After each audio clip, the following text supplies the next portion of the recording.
వీడు అంటే ఇప్పుడు జైలు తర్వాత వాడికి ఇప్పుడు జైలుకి వెళ్ళడం జరిగింది, వాడిని అరెస్ట్ చేయడం జరిగింది. ఇంకో విషయం, వీడికి ఎవరెవరైతే సహకరిస్తారో వాళ్ళందరినీ అరెస్ట్ చేయాలి. ఎందుకంటే ఇట్లాంటి వాళ్ళు మళ్ళీ పుట్టుకొస్తారు, మతాల మధ్య చిచ్చు పెడతారు, మతాల పైన చిచ్చు పెడతారు. ఇట్లాంటి కొడుకులను మాత్రం వదలొద్దు. ఇంకో విషయం ఏంటంటే, వీడు ఇప్పుడు క్రైస్తవులుగా చెలామణి జంతురు వీళ్ళ ఫ్యామిలీ మొత్తం. సో వీళ్ళ భార్య కూడా వీడికి సపోర్ట్ చేయడం జరిగింది. ఏమని? సో అంటే మా ఆయనని ఇట్లా బెదిరింపు కాల్స్ ఆమె కూడా స్క్రిప్ట్ చేసింది. అంటే వీళ్ళ ఆయన ఏమని స్క్రిప్ట్ ఇచ్చిండో అది చేయడం జరిగింది.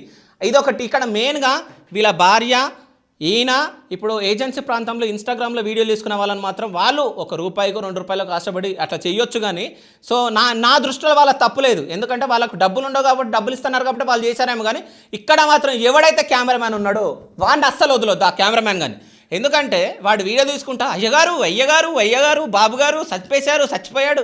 అరే ఏం యాక్టింగ్ రా అది, నాకు అర్థం కాదు. ఆ కెమెరామ్యాన్ గాడు ఎవడో, నువ్వు రారా, నువ్వు నాకు కనిపి నీ ఇంటర్వ్యూ వేసి నీ బట్టలన్నీ చీల్స్తా, నేను ఏమనుకుంటున్నావు. కానీ అసలు కారం చల్లారు. అయ్యగారు ఆనే ఉంటాడు, ఈ చుట్టూ తిరుగుతాడు, అయ్యగారి దగ్గరికి మాత్రం పోడు. అంటే ఎంత మంచిగా పకడ్బందీగా ప్లాన్ చేసిండో ఆ వీడియోలు చూస్తే మీకు అర్థమైపోతుంది. మీ క్రైస్తవులు మొత్తం ఇప్పుడైతే క్రిస్టియన్స్ నేను ఏమనట్లే, అంటే ఇప్పుడు అన్ని మతాలల్లో హిందువులలో కూడా అందరు మంచోళ్ళు ఉండరు, అందరు చెడ్డలు ఉండరు. క్రైస్తవులలో కూడా అందరు మంచోళ్ళు ఉండరు, చెడ్డలు ఉండరు. ముస్లింలలో కూడా అందరు మంచోళ్ళు ఉండరు, చెడ్డలు ఉండరు. అంటే నేను ఏ మతాన్ని పాయింట్అవుట్ చేయట్లే, కానీ ఇట్లాంటి చీడ పురుగులను మాత్రం ఏరి పారేయాలి. నేను ఇంకో విషయం చెప్తున్నా, వీన్ని అంటే ఇప్పుడు క్రిస్టియానిటీకి అంటే క్రైస్తవులల్లా ఎవరైతే మత పెద్దలు ఉంటారో ఆ పెద్దలు మొత్తం వీని అసలు బహిష్కరించాలి. మొత్తం క్రైస్తవుల నుంచి వీని బహిష్కరించేసి అసలు వీడు క్రిస్టియన్గా అసలు వీడు చెలామణి కావద్దు. నిజం చెప్పాలంటే అక్కడ హిందూగా కావద్దు, ఇక్కడ క్రిస్టియన్గా కావద్దు, అటు ముస్లింగా కావద్దు.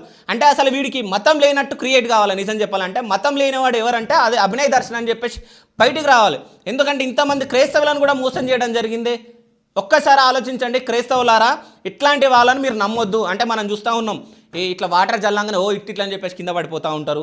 అసలు ఎన్ని ఊర్లల్లో ఎన్ని చర్చిలు అయినాయి, ఎంతమంది పాస్టర్లు అయ్యారు. అసలు ఒక్కసారి ఆలోచించండి. ఒకప్పుడు కూడా ఒక పాపకి దేవుడి దగ్గరికి వెళ్ళి ప్రార్థన చేస్తే తగ్గిపోతుందని చెప్పేసి హాస్పిటల్ తీసుకెళ్లకుండా ఒక పాపని చంపడం జరిగింది. సో ఆ ఇష్యూ కూడా మనందరికీ తెలుసు. కానీ ఇట్లాంటి ఫేక్ పాస్టర్లను నమ్మకండి, నేను చెప్పేది అదే. ఎందుకంటే అన్ని మతాలల్లో దొంగలు ఉంటారు, మంచోళ్ళు ఉంటారు, అందరు ఉంటారు.